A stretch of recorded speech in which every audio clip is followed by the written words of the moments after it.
Hello mga ka-Sheffies! Kamusta ang lahat?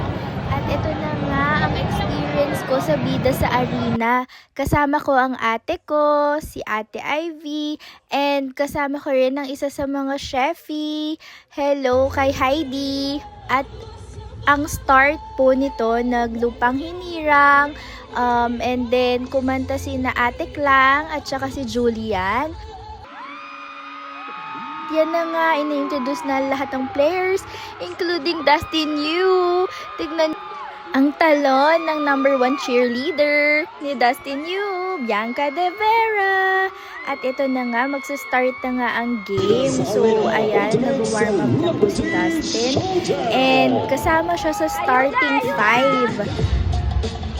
Ayan, napakataas namang tumalon yan. Parehas sila ni Bianca, ni Kaka. At ito na nga po ang first 5, both teams, ang Team Sparkle at Team Third Floor. At una pong nakuha ng Team Sparkle ang bola. At ayan na nga mga highlights po ng game. So, nakapuntos po si Dustin by a drive. At ayan na po, nagtatatalo na po ang ating Kaka, ang number 1 cheerleader. Let's go!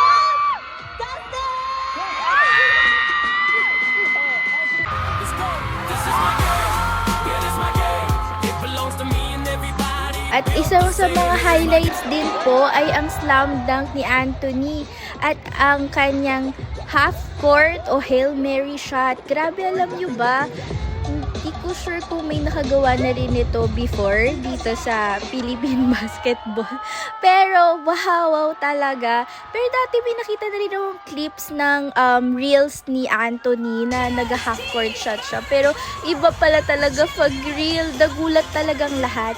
And then, ang ending, ang champion po, o ang panalo ay ang team ng Third Floor. Congratulations! It was a nice game po. Noong una talaga, kala ko talagang one-sided lang. Pero grabe, ang galing din po ng Team Sparkle at nakahabol pa nga sila. Mga 6 or 7 points lang din ng lamang hanggang sa 4th quarter. So, naubusan pa nga ng time.